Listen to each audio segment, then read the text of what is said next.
Aman, and I'm student of BE Computer, second year. So I just wanted to ask, is the first pair of human being haven't been proved, but it is not established yet. But now, how science will be going to prove it, because we can't go back in time. Thank you. मैंने सवाल पूछा है कि कुरान मजीद और दीगर मज़ाहिब की किताब में लिखा है कि सबसे पहली जोड़ी आदम और ईव थी, आदम अलैहिस्सलाम और हवा अलैहिस्सलाम थे, लेकिन साइंस इसे तस्लीम नहीं करता। हम वक्त में फिर से वापस नहीं लौट सकेंगे, तो किस तरीके से हम साबित करेंगे कि सबसे पहले जो जोड़ी है वो आदम अलैहिस्सलाम और बीवी हवा थे। पहले मैं ये कहना चाहता हूं कि कुरान मजीद एक साइंस की किताब नहीं है, SCIENC, लेकिन ये किताब है साइंस की, SIGNS। ये आयात की किताब है, ये किताब है निशानियों की।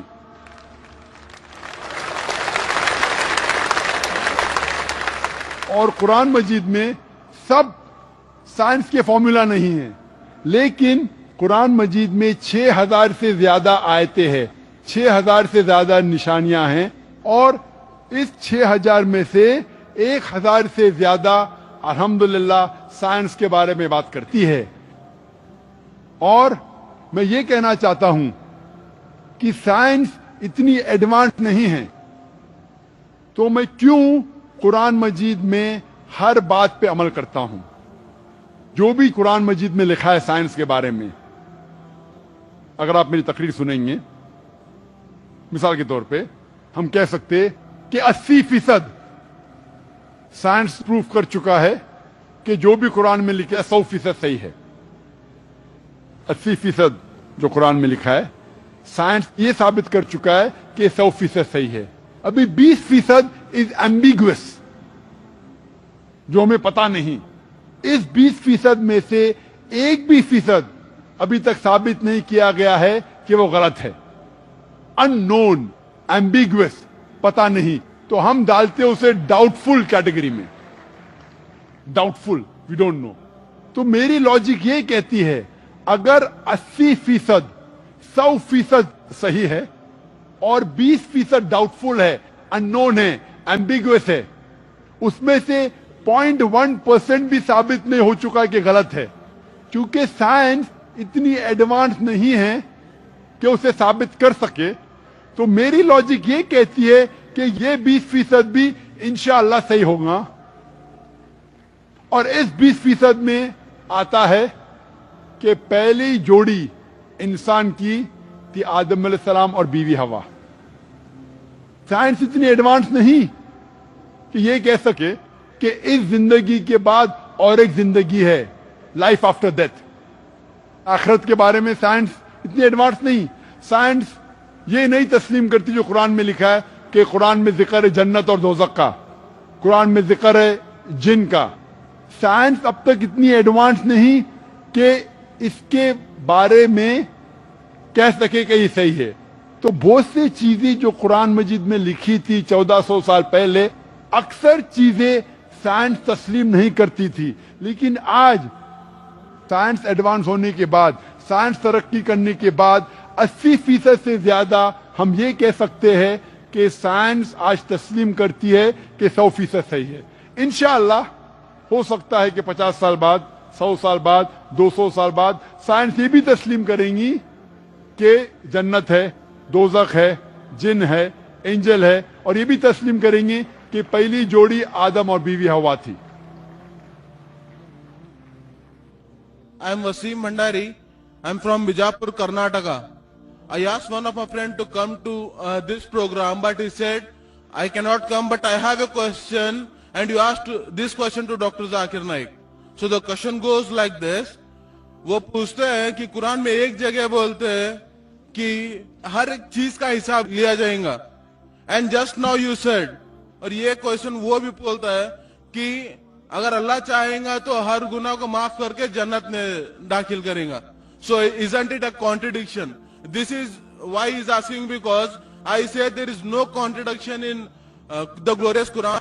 This has been said by Dr. Zakir Naik, and I assure you that there is no contradiction. Thank you.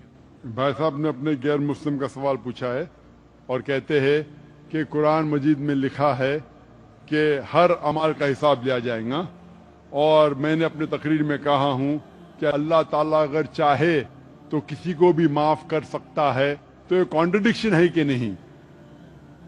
जो लोग को कुरान के बारे में इल्म नहीं है उनको गलतफहमी हो सकती कि कॉन्ट्रडिक्शन है।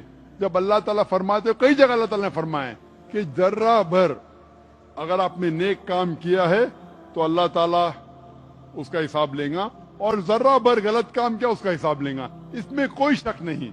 लेकिन साथ साथ ये भी लिखा है कि अगर अल्लाह चाहे तो आपको माफ कर सकता है। लेकिन अल्लाह सिर्फ ऐसा नहीं चाहता है कि यह आदमी अच्छा दिखता है तो इसको माफ कर दूं, यह आदमी का शक्ल बुरी है तो उसको माफ नहीं करूंगा, यह आदमी गोरा है तो माफ करूंगा, यह आदमी काला है तो माफ नहीं करूंगा। तो फिर अल्लाह सुब्हाना व तआला अनजस्ट होंगे। माफ करने के भी क्राइटेरिया है, और अल्लाह ताला कुरान मजीद में ये भी फरमाता है अगर मेरा बंदा तौबा करता है तो मैं उसे माफ करूंगा। तौबा करने के शराइत है, तौबा करने के शराइत है कि अगर कोई आदमी गलत चीज करता है तो पहले उसे मानना चाहिए कि वो गलत है। नंबर 2, उस गलत काम को रोकना चाहिए। नंबर 3, उस गलत काम को फिर से नहीं दोहराना चाहिए। नंबर 4, अगर वो गलती को अंडू कर सके, उस गलती को वापस से अंडू कर सके। मिसाल के तौर पे अगर कोई शख्स चोरी करता है 1000 रुपया, वो वापस दे सकता है, उसे वापस देना चाहिए। तो अगर वो तौबा करता है और चारों शर्तों पे निकलता है तो अल्लाह ताला उसे माफ करेगा। उसका मतलब कॉन्ट्रडिक्शन नहीं है, क्योंकि अल्लाह ताला रहमान और रहीम है। अल्लाह रहमत वाला है, अल्लाह रहीम है। इसीलिए अल्लाह सुब्हाना व तआला इंसानों को मौका देता है कि अगर आप गलती करेंगे आपको माफी मांगने का मौका दिया जाएगा।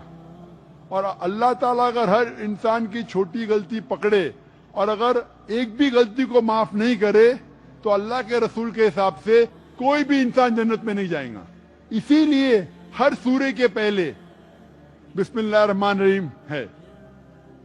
सूरह तौबा सूरा नंबर 9 छोड़ के हर सूरे के पहले लिखा है बिस्मिल्लाहिर रहमानिर रहीम, अल्लाह के नाम से जो रहीम और रहमत वाला है। क्योंकि अल्लाह सुब्हाना व तआला दयालु है, he is loving, he is merciful, he is beneficent. इसमें कोई कॉन्ट्रडिक्शन नहीं। अल्लाह सुब्हाना व तआला में मौका दे रहा है तौबा करने का और सही रास्ते पे आने का। Hope that answers the question.